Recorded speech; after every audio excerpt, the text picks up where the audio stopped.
Bonjour, c'est Philippine, Marie, Fanny et Élise de l'équipe ACT.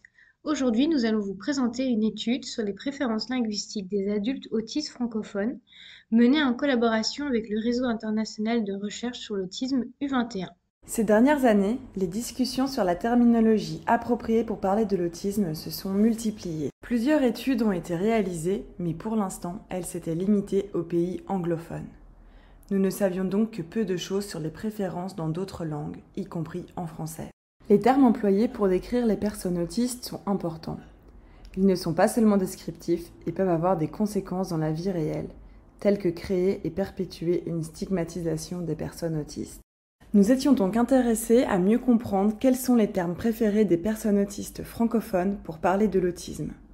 Plus précisément, nous avons demandé aux participants et aux participantes quels termes ils et elles aimaient utiliser pour parler de la nomenclature de l'autisme, des personnes autistes, du diagnostic d'une personne autiste, de l'autisme de manière générale, des compétences des personnes autistes, des personnes non autistes. Nous avons donc créé un questionnaire en ligne que nous avons partagé sur les réseaux sociaux, comme Twitter ou Facebook.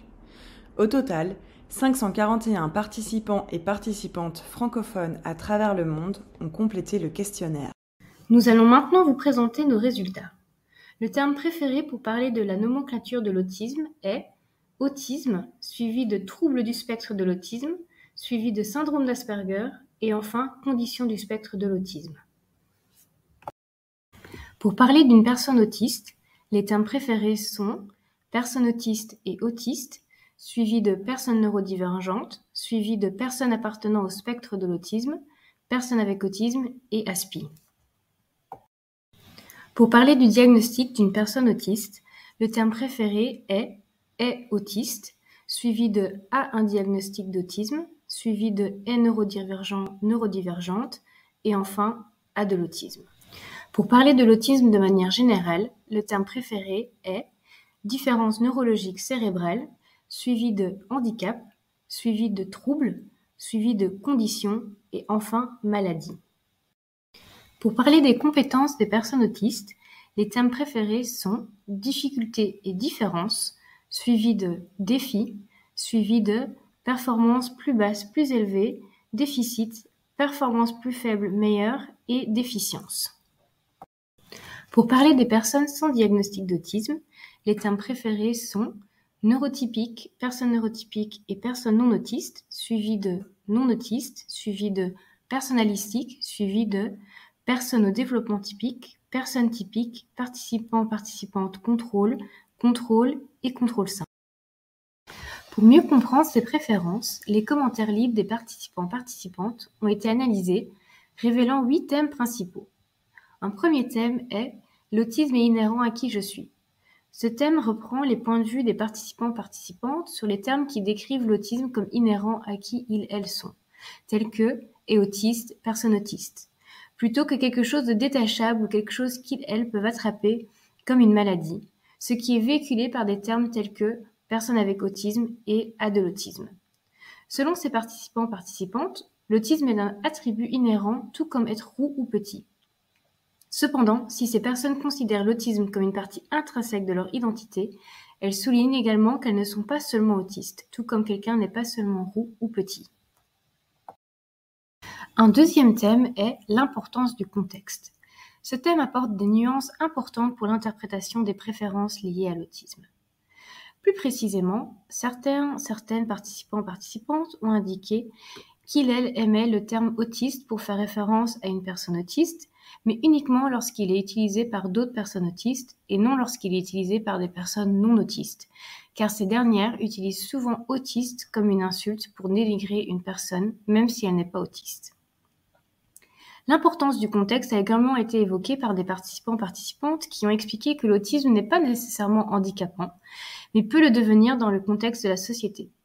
Plus précisément, si l'autisme s'accompagne de caractéristiques qui peuvent altérer le fonctionnement d'un individu, la plupart des problèmes rencontrés par les personnes autistes sont dus au manque d'adaptation de notre société.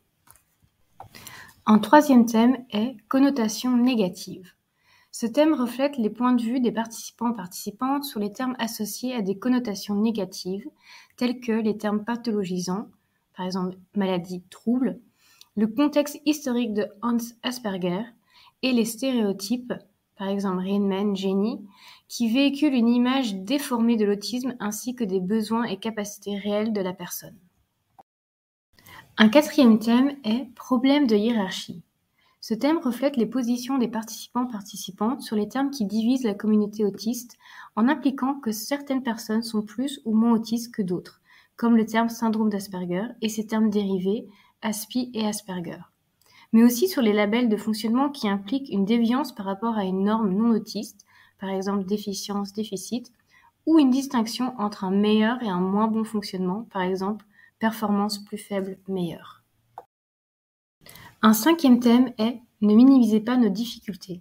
Ce thème reprend le point de vue des participants-participantes sur le risque que certains termes minimisent ou ignorent leurs difficultés en décrivant l'autisme uniquement comme une différence, comme par exemple le terme « différence neurologique cérébrale ». Un sixième thème est « Utiliser des termes simples ».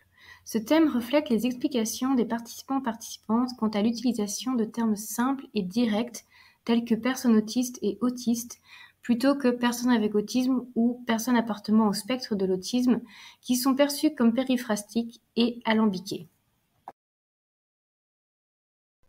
Un septième thème est « Utiliser des termes précis ». Ce thème reflète le point de vue des participants-participantes selon lequel nous devrions utiliser des termes précis et exacts lorsque nous parlons d'autisme. De nombreux participants-participantes ont souligné que personne neurodivergente n'est pas synonyme de personne autiste.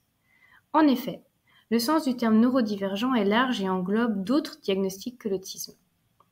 Selon ces participants-participantes, il est approprié d'utiliser ce terme pour parler d'une personne si elle a des diagnostics supplémentaires, par exemple un TDAH. Mais si vous voulez vous référer à une personne autiste spécifiquement, personne neurodivergente n'est pas assez précis et personne autiste ou autiste est préférable. De même, les participants-participantes ont insisté sur le fait que le terme neurotypique ne devrait être utilisé que lorsque la personne ne présente aucun diagnostic. Si la personne n'est pas autiste mais a un autre diagnostic, les termes personne non autiste ou personnalistique sont considérés comme plus précis. Et enfin, le dernier thème est « Utiliser des termes validés ».